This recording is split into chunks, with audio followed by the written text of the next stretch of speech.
अपने पूरे परिवार के साथ Jhulelal day night water park चले। हाँ, पर कैसे? आसान है। जलगांव में पहली बार Jhulelal day night water park Jalgaon city से पिक एंड ड्रॉप की सुविधा जो शुरू हो गई है। पर पर्सन सिर्फ 699 में पिक एंड ड्रॉप के साथ वाटर पार्क में पूरे राइड्स भी एंजॉय करो और पेट भर लंच या डिनर का भी आनंद उठाओ। पिक एंड ड्रॉप के लिए आज ही संपर्क करें 9890770859। Jhulelal water park end resort, अनुभूति स्कूल के पीछे, शिरसोली रोड, जलगांव। असीमजी, आपल्या महाविकास आघाडीचे सर्व मान्यवर नेते आणि जमलेल्या माझ्या तमाम देशभक्त बांधवांनो, भगिनींनो आणि मातांनो, बऱ्याच वर्षांनंतर जळगावमध्ये आलेलो आहे। तसा जळगाव जिल्हा हा शिवसेनेचा बालेकिल्ला आहेच।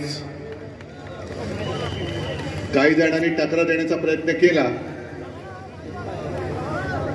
टकरा देण्याचा उपयोग असा झाला की सुरुवातीला जेवढी शिवसेना मजबूत होती त्याचे 10 पटीने आणखी मजबूत झाली।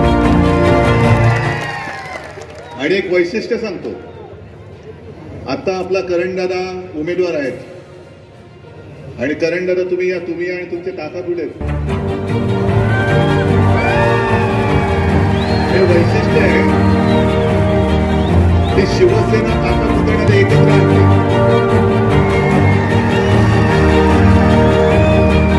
आणि भाकड जनता पक्ष आहे तो घर फोडतो, काका पुतण्याने पण फोडतो। तरी अशी माणसं जोडणारी शिवसेना आहे, म्हणून तर हे सगळं ऐश्वर्य माझं। आणि असीमजी, हे माझे निवडणूक लोक आहेत, हे सगळे माझे निवडणूक लोक आहेत, जे माझ्या शिवसेनेच्या आत्मामध्ये शिवसेना प्रमुखांनी ते त्यावेळी दिलेलं। ही माझी वडिलोपार्जित संपत्ती आहे ना, आणि याच्यावरती जीएसटी नाही। आणि मोदींना म्हणा, या संपत्तीवरती तुमची इन्कम टॅक्स रेट टाकून बघा, परत जातात बघा। ही संपत्तीची मोजमाप करायला याच तुम्ही, येताना सरळ याल, जाताना काय सांगण्याची गरज। जळगाव म्हटल्यानंतर खानदेश आहे, आणि खानदेश म्हटल्यानंतर मला माझं लहानपण आठवलं, ते म्हणजे आपले स्वतंत्र चौधरी बहिणाबाईंचे पुत्र। आता बहिणाबाई म्हणजे आपल्या महाराष्ट्राला लाभलेल्या एक अद्भुत अशा कवियत्री होत्या, आणि एवढं सोप्या भाषेमध्ये त्यांनी जीवन समजावून सांगितलं। आज जे काय भाजपाचं झालेलं आहे त्यांना पराभवाचं भूत समोर दिसायला लागलेलं आहे, म्हणून राम राम राम राम राम करायला लागलेले आहेत। आणि सतत जात आहेत आणि अयोध्येला लोटांगण वाचवले रामा, वाचवले रामा, पण काय उपयोग नाही। कारण मनी नाही भाव आणि देवा मला पाव,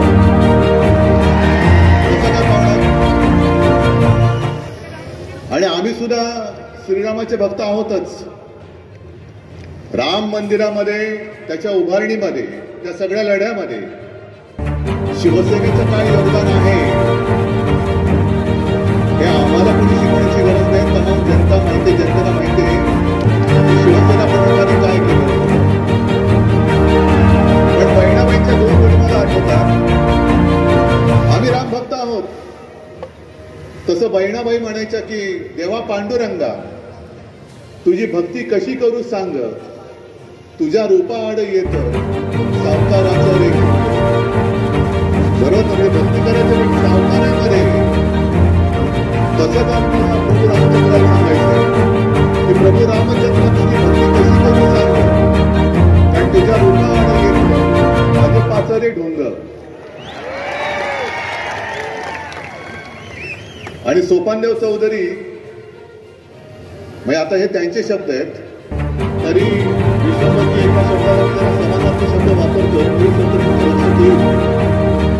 आम्ही लहान मुलं होतो तेव्हा सोपानदेव आमच्या घरी यायच्या, आजोबांचे मित्र, आणि सोपानदेवची एक प्रतिभा आणि त्यांनी काही गमती जमती आम्हाला सांगायचे। ते आले का धमाल असायची। आम्ही सगळी तिघही भावंड त्यांच्या अवतीभोवती असायचे आणि ते त्यांच्या अस्सल अहिराणी भाषेमध्ये, मराठी भाषेमध्ये आम्हाला अशा गमती सांगायचे की ऐकतच नाही. ते मी होतं मग काय ऐकतोय, पण आजच्या परिस्थितीला ते चपखल बसतंय. आज सुद्धा संपूर्ण देशात असंतोष पसरलेला आहे. येत्या 4 जूनला लोकशाहीचा विजयोत्सव संपूर्ण भारत साजरा करणार आहे. मोदी सरकारचं विसर्जन करणार आहे. आणि तरी देखील काही जण जे अंधभक्त आहेत की त्यांना अजूनही ते मोदी मोदी मोदी करतायत, मोदी सरकार मोदी सरकार. तर त्यांना मला सोपानदेवांची ती कविता ऐकवायची. कविता म्हणजे त्याने अशीच, त्याला वात्री टीका म्हणा काही म्हणा, आणि एक शब्द समानार्थी वापरलाय, येड्याच्या पार्श्वभागावर. आता आम्ही समानार्थी शब्द वापरलाय, म्हणजे काय शब्द असेल तुमच्या लक्षात आलं असेल. येड्याच्या पार्श्वभागावरती उगवलं बाभूळ. म्हणतो कसा, सावलीला बरं आहे, पण अरे येड्या त्याची मुळं कुठे गेले ते कळते का तुला? तसं हे बाबलीचं झाड यांच्या पार्श्वभागावरती उगवलंय. सावलीला बरं आहे म्हणतायत, पण मुळं किती खोलवर गेलेत हेच त्यांना कळत नाहीये. अजूनही जप चाललेला आहे. आणि 10 वर्ष झाली आम्ही सुद्धा बरोबर होतो. मला उन्मेष दादा आणि करण तुमचं खरंच मला कौतुक करायचंय, जाहीर सभेत कौतुक करायचंय. कारण तुम्हाला नुसतं तिकीट दिलं नाही म्हणून तुम्ही निघालात अशातला भाग नाही. साधारणतः एक दुनिया अशा पद्धतीने जाते की विरोधी पक्षातली माणसं हे सत्तेच्या पक्षात जातात, सत्ताधारी पक्षात, आणि त्या प्रवाहामध्ये ओणकी सुद्धा वाहून जातात, लागतात पैंतीराला कुठेतरी. ओणकाच असतो तो. त्या ओणक्यावरती नंतर बेडकं बसतात, माशा बसतात, कारण ओणका काहीच करत नाही, तो प्रवाहाबरोबर वाहत जातो. पण तुम्ही प्रवाहाच्या विरुद्ध पोहत जाऊन सत्ता आणण्यासाठी शिवसेनेत आलेला आहात. ही लढाई ही उन्मेषदाराची नाहीये, ही लढाई करंडाराची नाही. ही लढाई तुमची लढायला ते उभे राहिलेले आहेत. तुम्ही त्यांना साथ देणार आहात की नाही हा प्रश्न, हा विषय हा 4 तारखेला कळणार आहे. केवळ काहीतरी त्यांना तिकीट नाकारलं तसं नाही. एक माणूस उमेदीने काम करत असतो. आणि खरं सांगतो तुम्हाला की उन्मेष दादा तुम्ही जेव्हा भाजपात होते आणि काम करत होता, नंतर आमची युती तोडली, भाजपने वर ते भाग सोडा. पण आम्हाला सुद्धा एक समाधान होतं की एका चांगल्या माणसाला आम्ही 19 साली साथ दिली, चांगलं काम करतोय. आणि गाडं कुठेतरी रुळावर येते, अशा वेळेला तुम्ही त्याला बाजूला करता. हा, तुम्ही कोणाला उमेदवारी द्यायची तुम्ही द्या, त्यांच्यावरती मला काही टीका नाही करायची, पण वापरा आणि फेकून द्या. जेव्हा तुम्हाला भाजपला गरज असते तेव्हा माणसं वापरायची, पक्ष वापरायचे, आणि त्यांचा उपयोग संपला की फेकून द्यायचं. देवेंद्र फडणवीस जे बोलतात की मोदींच्या इंजिनाला विकासाचे डबे आहेत, काय बोललात? ऐकायला नाही आलं?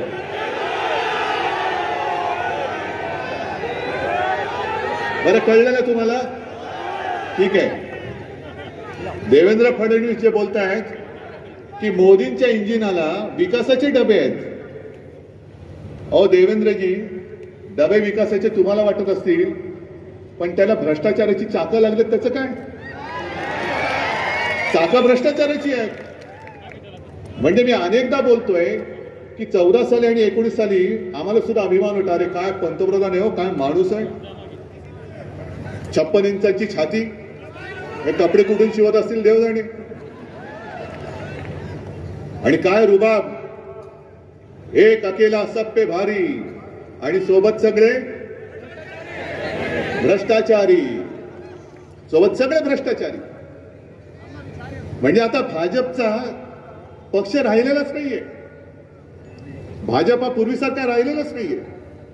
उगाच हे उन्मेष दादा वगैरे सगळे भाजपा सोडून का शिवसेनेत आले? तर एक तर भारतीय जनता पक्षाने महाराष्ट्रामध्ये जे गद्दारीचं राजकारण सुरू केलं ते म्हणजे हिंदुत्व नाहीये, अजिबात नाहीये. मोदीजी, तुम्ही आमच्या शिवछत्रपतींच्या पवित्र भगव्याला गद्दारीचा कलंक लावलात. आजपर्यंत महाराष्ट्राने तुम्हाला 40 पेक्षा जास्त जागा देऊन दिल्लीच्या तख्तावरती बसवलं होतं. तुम्ही गद्दारी उद्धव ठाकरेशी नाही केली, तुम्ही गद्दारी फक्त शिवसेनेशी नाही केली, तुम्हाला भरघोस आशीर्वाद देणाऱ्या महाराष्ट्राची तुम्ही गद्दारी केलेली आहात. 50 ओके, एकदम ओके, हे लहान पोर सुद्धा काय ओरडते.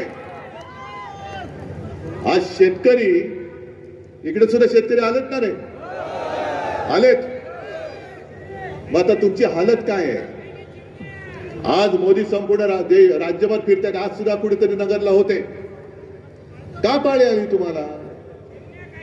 जेव्हा शिवसेना तुमच्या सोबत होती तेव्हा एवढ्या सभा मोदीजी तुम्हाला महाराष्ट्रात कधी घेण्याची गरज नव्हती लागली. पण आज तुम्ही शिवसेना फोडलीत, राष्ट्रवादी फोडलीत. अरे फोडली म्हणजे काय फोडलं तुम्ही. मोठी केलेली माणसं तुम्ही फोडलीत, पण ज्यांनी मोठी केली ती सगळी छोटी माणसं माझ्यासोबत मोठ्या ताकदीने उभी आहेत. आणि चाणक्य तुम्ही जे म्हणता, ज्या चाणक्याला तुम्ही मानता त्या चाणक्यानेच लिहून ठेवलेलं आहे की शत्रू किती बलवान असेल तरी जेव्हा अनेक छोटी माणसं एकत्र येतात तेव्हा त्या बलवान शत्रूचा पराभव हा निश्चित असतो. आणि तो पराभव महाराष्ट्र तुम्हाला आज करून दाखवेल. तुमचा महाराष्ट्र एकटा पुरेसा आहे. 48 मध्ये जागा किती येणार. 48च्या 48 येणार. का नाही येणार. आपण त्यांच्या सोबत होतो तेव्हा 40 पेक्षा अधिक जागा या एकट्या महाराष्ट्राने जर त्यांना दिल्या असतील तर 48 जागा महाराष्ट्राने त्यांच्या कमी केल्यानंतर यांचं घोडं नाही खेचर हे दिल्लीत पोहोचतं कसं तेच मी यावेळेला बघतो. तुम्हाला जो वाटतो या अश्वमेधाचा घोडा, तो अश्वमेधाचा घोडा नाहीये, ते गाढव आहे, खेचर आहे. आणि आज तुमच्याकडे सत्ता आहे म्हणून तुम्ही त्याच्यावरती स्वार झाला असाल. पण 4 तारखेला जेव्हा ही जनता तुमची जागा दाखवेल तेव्हा हीच खेचरं तुम्हाला लाथा मारायला सुरुवात केल्याशिवाय राहणार नाही. आज सगळी त्यांची पापं लपवायला तुमच्या सोबत आलेले येऊ देत. पण उद्याचा दिवस हा आमचा आहे. 4 जून हा निष्ठावंतांचा आहे. 4 जून हा लोकशाहीच्या विजयाचा आहे. आणि तुमचा जो काही भेदभाव चाललेला आहे, तुम्ही देशाचे पंतप्रधान आहात, आमचा गुजरात बद्दल काही वैर आहे अशातला भाग नाही. गुजरात सुद्धा आमचाच आहे. आणि आज सर्वांच्या समोर सांगतो की उद्या इंडिया आघाडीचं सरकार आल्यानंतर गुजरातचं जे हक्काचं असेल ते आम्ही गुजरातला दिल्याशिवाय राहणार नाही, हे माझं जाहीर वचन आहे. पण गुजरातला देत असताना तुम्ही माझ्या महाराष्ट्राच्या हक्काचा तोंडातला घास काढून जो गुजरातला भरवताय तो हात आम्ही जागेवर ठेवणार नाही, अजिबात नाही. महाराष्ट्र आपला हक्क तिकडे सोडणार नाही. ठीक आहे, तुम्ही आलात, या प्रेमाने आलिंगन द्याल, आम्ही प्रेमाने आलिंगन देऊ. पण जर पाठीत वार कराल तर वाघ नखं कशी काढता येतात हे एकदा छत्रपती शिवाजी महाराजांनी आम्हाला शिकवलेलं आहे. आणि तुम्ही महाराष्ट्राच्या पाठीत वार केलेला आहात. ही महाराष्ट्राची वाघ नखं आता बाहेर आलेली आहे. तुमची ती मुनगट्टीवारांनी उगाच जी काही सरकारी खर्चात केली होती ना वारी, वाघ नखं आणतो वाघ नखं. अरे स्वतःची नखं कापा ती. काय मुनगट्टीवार म्हणजे महाराष्ट्राचं एवढं दुर्दैव हे आजपर्यंत मी तरी कधी पाहिलं नाहीये. आपले म्हणे ते काहीतरी सांस्कृतिक मंत्री आहेत, हो ना. काय संस्कृती यांची. जो महाराष्ट्र जिजामातेला मानतो, ज्या छत्रपती शिवाजी महाराजांनी परस्त्री ही माते समान हे आम्हाला शिकवलेलं आहे, तिकडे तुमचा हा करंटा नालायक मुनगट्टीवार सारखा मंत्री मोदीजींच्या सभेत, मोदीजींच्या व्यासपीठावरून बहीण भावाच्या संबंधावरून एवढा गलिच्छ बोललेला आहे. मी जर तुमच्या जागी असतो त्याला लाथ घालून हाकलून दिला असता, जसं एकाला मी काढून टाकला असतं. Get out.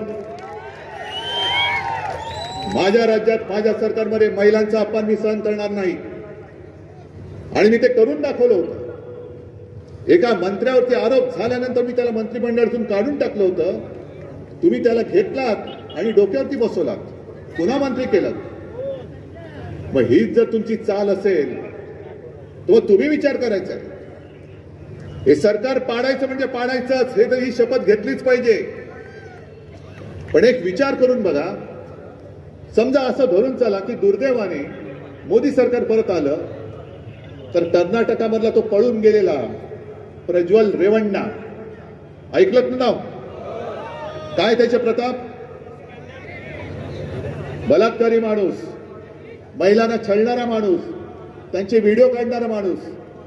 आज परिस्थिती अशी आहे की त्याच्या विभागामधल्या सगळ्या महिला आणि सगळे पुरुष हे सगळे असे भयभीत झाले, कोण कोणाबरोबर संबंध हेच कळत नाही. अनेक महिला घरदार सोडून गेलेले आहेत आणि प्रज्वल रेवण्णा पळून गेला.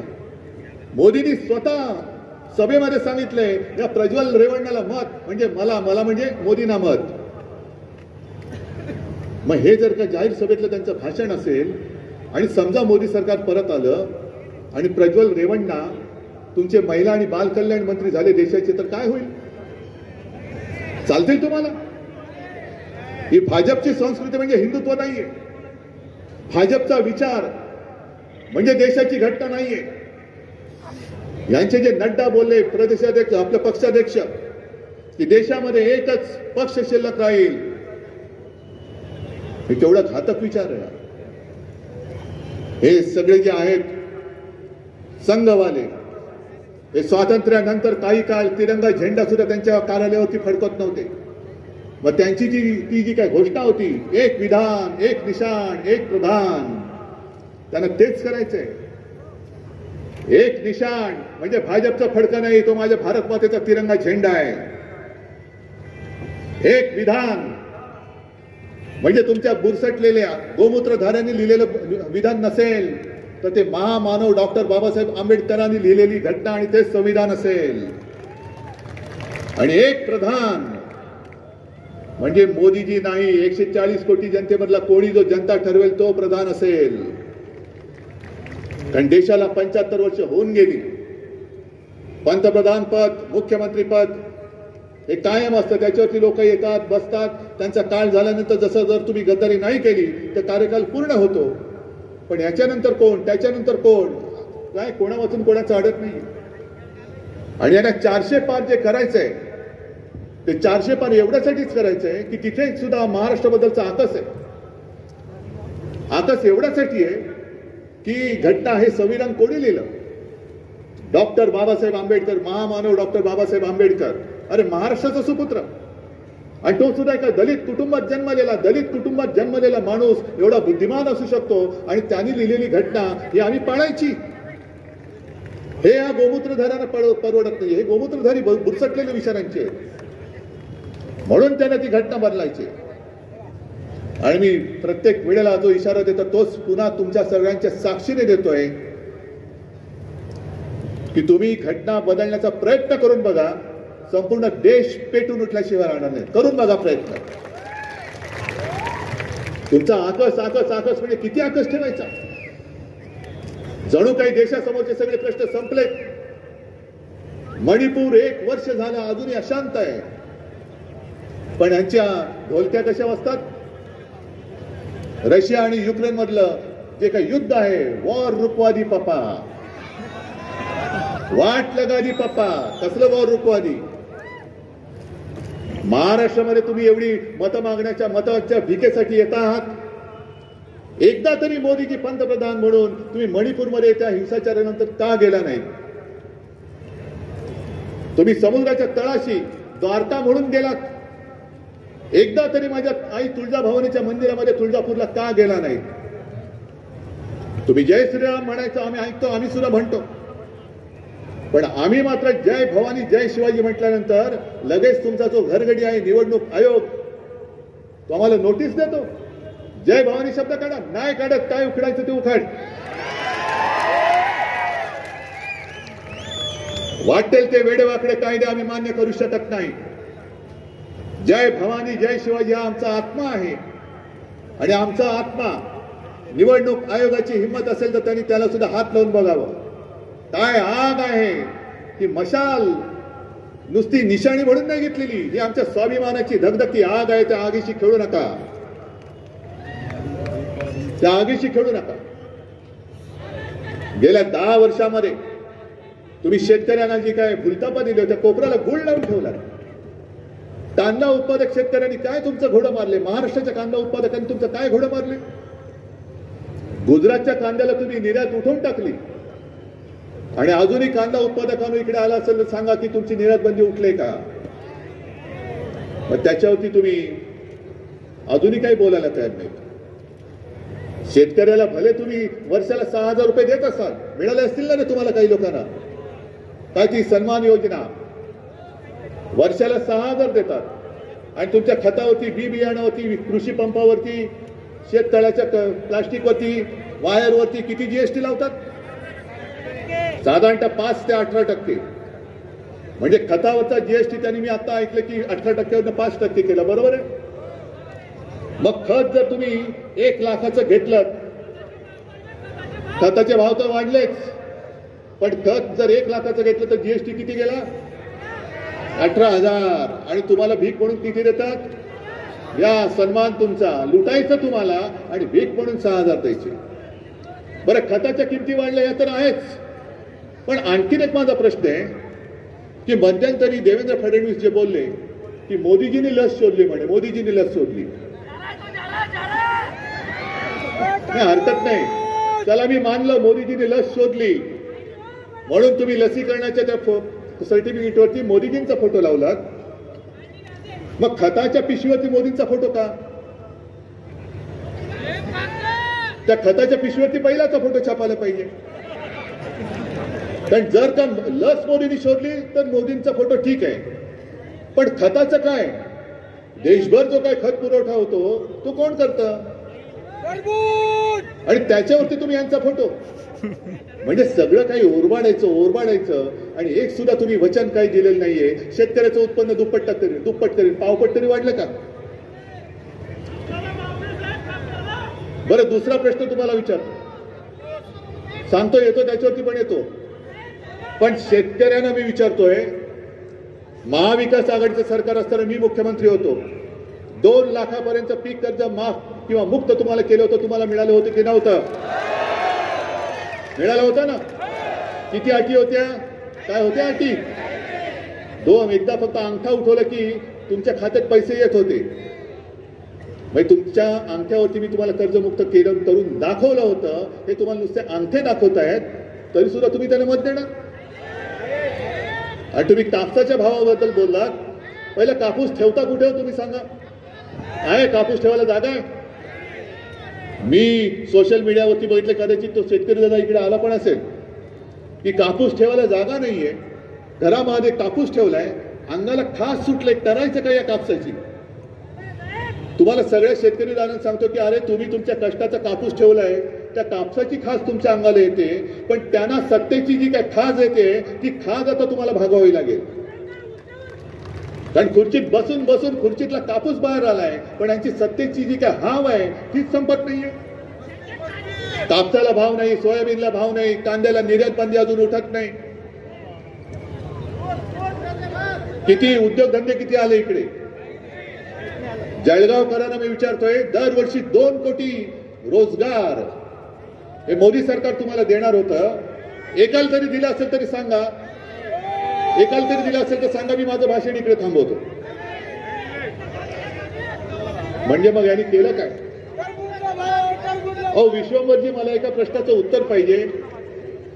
हे सगळे भाजपवाले बेंबीच्या देठापासून जे ओरडतात ना, भारत माता की, बरोबर ना? मग ती भारत माता नेमकी यांची आहे तरी कुठे? मणिपूरमध्ये महिलांवरती अत्याचार झाले, ती काय भारत माता नाहीये? काश्मीरमध्ये काल परवा सुद्धा दहशतवाद्यांचा हल्ला झाला, अजूनही काश्मीरी पंडित काश्मीरमध्ये परतू शकत नाही, ती माझी भारत माता नाही? इथे माझे शेतकरी हवालदिल झालेत, आत्महत्या होत आहेत, ते काय माझे भारत माता नाहीये? बेकार तरुण तांडेच्या तांडे फिरतायत, ती भारत माता नाहीये? महिलांवरती अत्याचार वाढतायत, जे अत्याचार करतायत त्यांना तुम्ही सुरक्षा देताय, कोणाला सुरक्षा देताय? मग भारत माता की जय बोलू नका. भारत माता की जय बोलण्याचा अधिकार भारतीय जनता पक्ष आणि मोदीजी तुम्हाला सुद्धा नाही. कारण संपूर्ण भारत माता आज आक्रोश करते आणि तो आक्रोश तुमच्या कानावरती पडत नसेल तर तुमच्या घोषणाला काही अर्थ नाहीये. तुम्ही भारत माता की जय बोलू नका, अजिबात बोलू नका. आज तुमच्याकडे काही प्रश्न शिल्लक राहिलेले नाहीत, काही उत्तरं नाहीयेत, प्रश्न आहेत. 4 दिवसापूर्वी अमित शहा कोकणमध्ये येऊन गेले. आणि मला आव्हान देऊन गेले, हिम्मत असेल तर राम मंदिर बद्दल बोला, हिम्मत असेल तर काश्मीरच्या 370 कलम बद्दल बोला. मी अमित शहाना सांगतो, मी सगळ्यावरती बोलायला तयार आहे. बाजूबाजूला बसून बोलू आपण, चला तुम्ही सावरकर पाहिजे, मी सावरकरांवरती बोलायला तयार आहे. राम मंदिरावरती बोलायचंय, मी राम मंदिरावरती बोलायला तयार आहे. पण अमित शहाजी, तुमच्यामध्ये जर हिम्मत असेल तर माझ्या या जनतेच्या प्रश्नाबद्दल बोलून दाखवा. द्या, माझ्या जनतेच्या प्रश्नाला उत्तर द्या. तासपर्यंत त्यांचं उत्पन्न तुम्ही दुप्पट केलं नाही. कोणाच्या खात्यामध्ये 15 लाख आले आणि भाजपच्या खात्यात किती आले? 8,000 10,000 कोटी. एवढा सगळा भ्रष्टाचार तुम्ही ओरबाडून संपूर्ण खाताय, ओरपून खाताय आणि आमच्याकडे मोठं दाखवत आहे. काय मोदीची गॅरंटी? काय मोदी की गॅरंटी? इकडे सुद्धा मी बघितलं, मोदी की गॅरंटी. मोदी की गॅरंटी एकच आहे, तू खायचं तेवढं खा, भाजपा ते कुछ नहीं होगा, मेरी गॅरंटी आहे. ही मोदींची गॅरंटी आहे. आणि तुम्ही आता ठरवायचंय. मी तुम्हाला शेतकऱ्यांना कर्जमुक्त करून दाखवलेलं आहे. मी 10 रुपयामध्ये शिवभोजन देऊन दाखवलेलं आहे. अनेक कामं मी 2.5 वर्षाच्या काळात करून दाखवलेली आहे. मग तुम्हाला मोदी की गॅरंटी जास्त विश्वासार्ह आहे की उद्धव ठाकरेचं वचन, हे तुम्हाला जास्त महत्वाचं आहे? मग मी तुम्हाला जे काही वचन देतोय, इंडिया आघाडीचं सरकार तर येणारच, आणावंच लागेल. आणि हे इंडिया आघाडीचं सरकार माझ्यासाठी नाही किंवा करंडाला किंवा आपले रावरची जागा जिंकण्यासाठी नाही, हे तुमच्यासाठी, तुमच्या भवितव्यासाठी. कारण जर का दुर्दैवाने पुन्हा हुकुमशाही आपल्या राज्यात, आपल्या देशात आली तर तुमची मुलं बाळ विचारतील, अहो आम्हाला मतदानाचा अधिकार नव्हता, तुम्हाला होता, तुम्ही का हा असा करंट आमचा विश्वासघात केला? का तुम्ही याला परत निवडून दिलात? का आम्हाला गुलामगिरीत ढकललं? आहे उत्तर द्यायला जागा असेल तुम्हाला? उद्या तुमच्या सगळ्यांचा नातू, नात, मुलगा जर उभा राहिला 5-10 वर्षानंतर तुमच्या समोर, बाबा, आजोबा, काका, मामा, अहो मी तर लहान होतो, मला मतदानाचा अधिकार नव्हता, कळत होतं, पण मी काय करू शकत नव्हतो. अरे तुम्ही तर करते करविते होता, तुम्हाला कळत होतं, दिसत होता, भोगत होता. मग तुम्ही का माझं हे असं नशीब फोडलं? का हुकुमशाला निवडून दिला? का मला गुलाम बनवला? आणि लोकमान्य टिळकांचं जे वाक्य आहे, जे त्यांनी भर कोर्टात इंग्रज सरकारला ते न्यायाधीशाला सुनावलं होतं, स्वराज्य हा माझा जन्मसिद्ध हक्क आहे आणि तो मी मिळवणारच. देश पुन्हा संपूर्ण महाराष्ट्र मोदींना सांगतोय की स्वराज्य हा माझा जन्मसिद्ध हक्क आहे आणि तो मी राखणारच, राखणारच. आज सांगायला काही कामं नाही या, म्हणून तुम्ही ज्या जाहिराती करताय, हिंदू मुसलमानांमध्ये झगडे, तुमच्या मताने कुठे जल्लोष व्हायला पाहिजे, हिंदुस्थानात की पाकिस्तानात? काय आमचं नातं पाकिस्तानशी आहे? उलट कदाचित मोदी जिंकले तर पाकिस्तानात नक्की जल्लोष येईल. कारण पाकिस्तानला वाटेल, अरे आपने नवाज शरीफ भाई का केक खाने वाला वापस आ गया. ना बोलवता तुम्ही मान न मान मैं तेरा मेहमान म्हणून तुम्ही नवाज शरीफच्या वाढदिवसाच्या केक खायला त्या पार्टीला गेला होता. आणि तुम्ही आम्हाला शिकवता हिंदुत्व, तुम्ही आम्हाला शिकवता देशभक्ती. एवढ्या खालच्या पातळीवरती तुम्हाला यावं लागलं का? तुम्ही 10 वर्षात केलेली कामं लोकांना का नाही सांगत? अहो ही अशी संधी देवाच्या दयेने कधीतरी कोणाला तरी मिळते. 10 वर्ष सलग पंतप्रधान पद. पण ज्याचं त्यांनी ठरवायचं असतं, मिळालेल्या संधीचं सोनं करायचं का माती करायची. जर तुम्ही सोनं केलं असतं तर तुम्हाला एवढ्या सभा घेण्याची गरजच लागली नसती. आणि जर मोदीजी तुम्हाला वाटत असेल की भरपूर सभा घेतल्या म्हणजे महाराष्ट्र पुन्हा एकदा फसेल, असं नाहीये. महाराष्ट्र भोळा आहे, महाराष्ट्र भाबडा आहे, पण महाराष्ट्र हा स्वाभिमानी आहे. महाराष्ट्र हा कणखर आहे. महाराष्ट्र हा दगडांच्या देशा, राकट देशा, मर्दांच्या देशा आहे. लाचारांच्या, गद्दारांच्या, चोरांच्या देशा असं महाराष्ट्राचं वर्णन आम्ही होऊ देणार नाही. आणि मी ताठ मानेने उभा आहे. अरे भले माझं झालं, मानेचं ऑपरेशन झालं तरी मी झुकायला तयार नाही. मी ताठ मानेने उभा आहे. तुम्ही माझी साथ देणार आहात की नाही? मी सुद्धा सगळ्या गोष्टी सहन करून मला भगवत नाहीये. मी गेलो असतो मोदींसोबत, काय झालं असतं? पण पुन्हा तेच उद्या कोणी मला विचारलं असतं की अरे गाढवा तुला कळत नव्हतं काय चाललंय? तुझा महाराष्ट्र तुझ्या डोळ्यात देखत लुटला जात होता. छत्रपती शिवाजी महाराजांनी सुरत लुटली होती स्वराज्यासाठी, आणि 2 सुरतीची माणसं छत्रपतींचा महाराष्ट्र लुटतायत आणि तरी आम्ही नेबळटासारखं तलवार मॅन करून खाली मान घालून बसायचं. मग छत्रपतींचा आदर्श तो काय घ्यायचा, छत्रपतींचा जय जयकार का करायचा. जो या महाराष्ट्राचा सिंह त्या आग्र्याला जाऊन औरंगजेबासमोर झुकला नव्हता, तो महाराष्ट्र छत्रपती शिवाजी महाराज सुद्धा बघत असतील, अरे तो माझा महाराष्ट्र आज सुद्धा ताठ मानेने उभा राहतोय, त्या गुडघ्यावरती झुकतोय. आम्ही दिल्लीकरांना गुडघ्यावरती आणतोय, पण महाराज आम्ही शपथ घेतलेली आहे, तुमचा स्वाभिमान तुमचं नाव त्याला आम्ही कलंक लागू देणार नाही.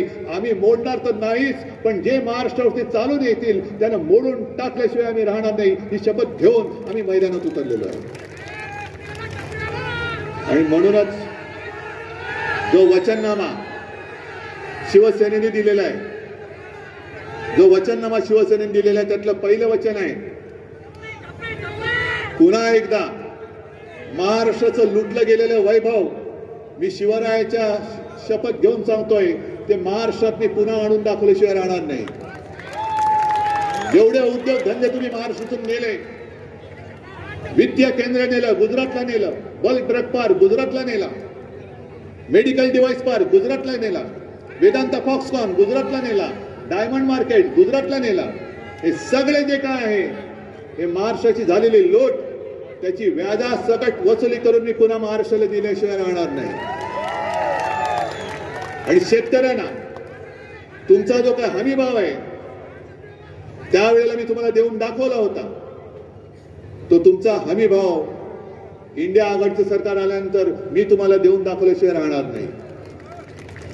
आणखीन एक माझा एक प्रयत्न आहे की तुमच्या खतावरती बी बियाणं कीटकनाशक याच्यावरती जो जीएसटी आहे तो जीएसटी मी माफ करून दाखवल्याशिवाय राहणार नाही. अगदी छोटे व्यापारी सुद्धा जे आहेत ज्यांना जीएसटीचा छळ होतोय, कर दहशतवाद, जरा कुठेतरी एखादा हप्ता चुकला की उचलतात आणि तुरुंगात टाकतात. मग काय सुरू होतं, चंदा दो आणि धंदा लो. त्यांना सुद्धा छोट्या व्यापाऱ्यांनी सुद्धा सांगतोय, तुम्ही सुद्धा भले आला असाल गुजरात मधून, पण वर्षानुवर्ष इकडे राहतायत. मोदी तसे वागले म्हणून उद्धव ठाकरे तसा नाही वागणार. तुम्हाला सुद्धा त्या जीएसटी मध्ये ती जी काही पद्धती आहे त्याच्यामध्ये सुद्धा आमूलाग्र बदल करून सगळ्यांचं जीवन आनंदी कसं होईल याच्याकडे आमचं लक्ष असेल. अशी अनेक अनेक गोष्टी आहेत की ज्या साध्या साध्या गोष्टी ज्याने तुमचं आयुष्य पुढे घडत असतं. सोडून जा, विसरून जा. आपण ज्यांना द्यायचं तेवढं दिलं, आपण ज्याला द्यायचं तेवढं दिलं, आता विसरून जा. हे माझं वैभव तुम्हाला सांगितलंय भरलेलं आहे. आणि म्हणून एकच मला तुमच्याकडनं वचन पाहिजे. निवडणूक किती तारखेला आहे? 13. भाजपाचे वाजवायचे 3-13. आणि आपला उमेदवार कोण? निशाणी नक्की. आणि नंबर तो 1 नंबरच्या मताने समोर कोणी उभा असेल तर एक लक्षात घ्या, जे मोदी सांगते की समोरच्या भाजपच्या उमेदवाराला मत म्हणजे मोदींना मत, म्हणून आम्हाला मोदी सरकार नको, आम्हाला आमच्या हक्काचं भारत सरकार पाहिजे. म्हणून मला इकडनं करण दादा हा खासदार करून पाहिजे. तुम्हाला सगळ्यांना धन्यवाद देतो. जय हिंद, जय महाराष्ट्र. धन्यवाद साहेब. छत्रपती शिवाजी महाराज की. राष्ट्रीय जनता दलचे महासचिव प्रशांत